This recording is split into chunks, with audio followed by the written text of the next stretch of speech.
Hello, kumusta ulit? Dito pa rin tayo sa ating gala portion. Now we're in Kalalay and this is the famous castle. And we're going to see the Baron Andrew himself.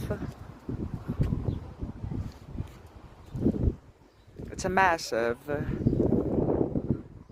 Look at the garden, love. It's beautiful and lush. Arte. So, pasok tayo, guys. Seryoso, pasok. Ang galing naman. Tingnan nyo, guys, yung wall ng castle. May mga ano siya. May mga weed lang to sa kanila. Okay, makapahita. Yan yung castle. Yan. Graveyard, ang lawak niya. But the most interesting part is etong tomb na to daw. Ito ay may tatlong santo na nakalibing. Yung una si Saint Patrick's na nag-Christianize ng buong Ireland. Kasi way back then yung Ireland was a pagan country.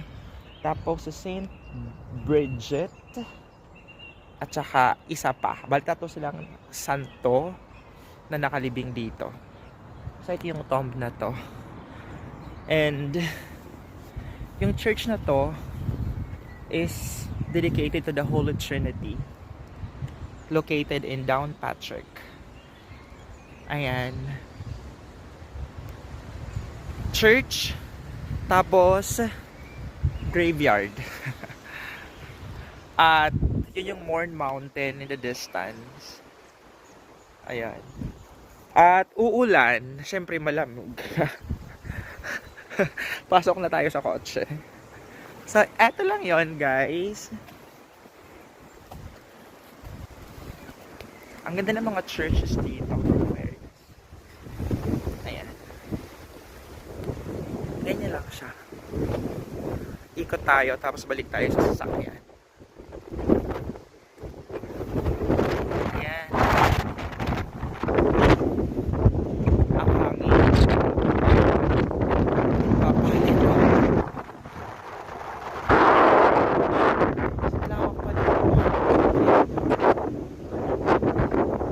Tapos ito yung church. Wow, ang lakas ng maka. Subukan natin. Sumusunod sa galaw yung 349 strands na hair natin. Sumusunod sa galaw. Saya.